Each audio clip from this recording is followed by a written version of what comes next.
welcome back to the channel. In this video, I'm going to dive into 3 mindset hacks that I believe will make you unstoppable as a creative in 2024 going into 2025.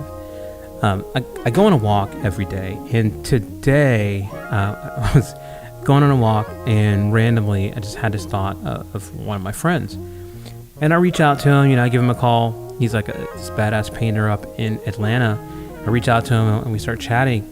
And in the middle of our conversation, he goes, "Man, you were so phenomenal at photography. Everybody really loved your photography. You're so amazing. Why did you stop doing it a while back? Did you get uninspired or what happened?"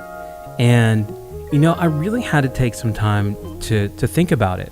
But it really came down to a few things, and I'll touch on how this relates to the video, but I love photography. I had a buddy that sold me a film camera when I lived in Europe, and I just kind of took it on training missions. For more context, I was in the Marine Corps at the time, but I took it on our training missions. I took it around the world with me, and I just developed this way of being able to see life unfold, and it was just amazing. It lit me up. So when I left the military, it became something that I just dove into head first. I just couldn't get enough of doing it. And I ended up doing like a lot of really cool things, some of the stuff ended up in magazines, some on billboards, editorials, and it was just a really special thing. But I got to this stage of that process where people wanted me to make them look greater than they normally appear. And that's not really what I do. I love to document things. I love to, in a lot of ways, just kind of be completely invisible when I'm in an atmosphere and just kind of paint the picture, of how it's unfolding, but like invisible. I'm not really trying to make people look larger than life. And honestly, I spent so much time behind the camera that being in front of the camera is actually really, really weird for me. So bear with me.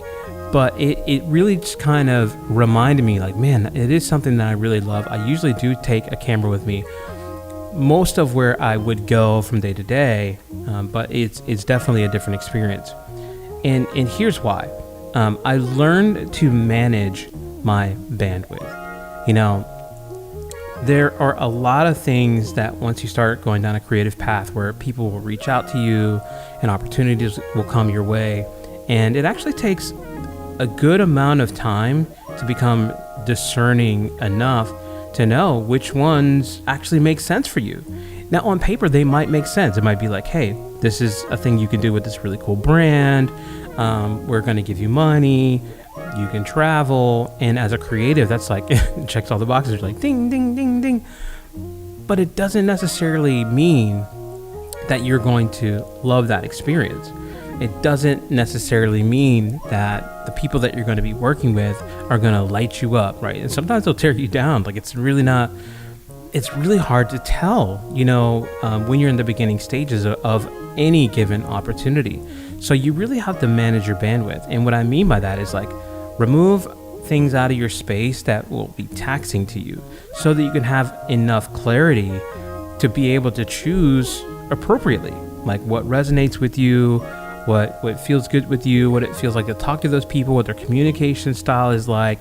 Is this going to make you some money, or is this going to kind of catapult you to the next stratosphere, right? Like being really discerning about that, I think is really, really important. I had to learn this the hard way because like I said, I had quite a few opportunities when I was focused on that aspect of things. And it took off. In terms of traffic and attention, these brands knew exactly what to do with it. I just didn't have the skill set at the time to harness that because all my time was really spent on being good at that particular thing. But it doesn't necessarily translate into dollars, and you have to make sure that it does. Otherwise, you'll just be out there creating things, making brands amazing, and they'll kind of thrive off of the attention that they're able to generate from your creative things. And it really kind of sucks as a creative. So you don't want to make that mistake. I did. If you can help it, you probably don't want to, okay? Second is trust your creative expression. What I mean by this is that like once you start doing certain things creatively and your brand starts to pick up and people start to know you and things like that, like you'll also kind of like attract other people that are interested in the space and interested in what you're doing, and they all have perspectives. Like, especially if they have the money. If they're the one bringing the money to the table, trust me, they have perspectives. And it doesn't always fit. It's not always a great match for what your vision is or what you want to be doing, what feels right to you. Like, it's not always a great match. So you have to really trust your perspectives and be able to stand on it, because with the right amount of money, people they'll push you off your square. They will definitely take whatever power or influence that they have and use that to pressure you in certain ways. Now, I'm not saying, hey, be, wary of people in that, because I love people, but I also believe that there's a good amount of people that are willing to use whatever power that they have to influence whatever they want to do. And if that means you and your creativity, absolutely, that falls underneath that. So you just have to be prepared, so you have to trust your creative expression, lean into that, mainly because you have a monopoly on the way that you see things. No one else actually has that view. No one, even if they have the same gear and they had this similar type, journey, and they trained like you did and they were passionate like you were, they still wouldn't have like the exact perspectives that you have on things. And so with that being said, you need to figure out a way to trust that, especially when you start like leveling up and getting into those circles. And lastly, I want to say, give yourself a wider perspective.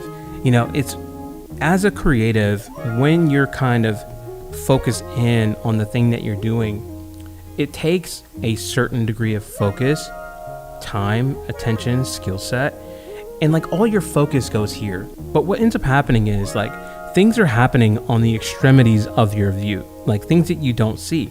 And with a little bit of a wider perspective, it will change your entire life. I'm going to give you an example. Like, let's say that you're doing something creative. Let's say it's videos or YouTube or something like that, right? You're doing videos and you're really good at it, and a brand wants to hire you to come on and do stuff with them. Okay. And they might say, hey, what's your fee for doing this or whatever, right? And so you give them a fee and then they pay you to do the thing. That's a good start. But the problem is that doesn't necessarily match the value of the problem that you are solving for them. That's the part that they kind of keep hidden. So they might say to you, hey, I'm going to give you $5,000 or I'm going to give you $10,000 to work on a project or something like that. And you're like, oh, this is awesome. But the problem is that $10,000 might be worth $100,000 to them, $200,000, $500,000, $1 million. Like, you really don't know. So you really need a wider perspective of how this thing that you're creating, or this attention that you're drawing up with your creativity, actually plays a part into their business models. How does it play into their marketing models? So it really means that you need to have some perspective from their view. How are they using this? Why is this of such great value for them? And the second that you do that, I think it's going to create another whole set of lanes in terms of monetizing your creativity, in terms of like growing your brand and getting people to know you, but also getting more opportunities that are compensating you at the level that you deserve. So those are my 3 things. I think that if you harness those things, they're really going to make a huge difference for you. And I'm not saying this from like a guru perspective. I am saying this from an experience perspective, though, because I had to learn this the hard way, and it was a very hard lesson. Okay, so just to repeat it for you, you want to manage your bandwidth, you want to trust your creative expression, and you want to give yourself a wider perspective.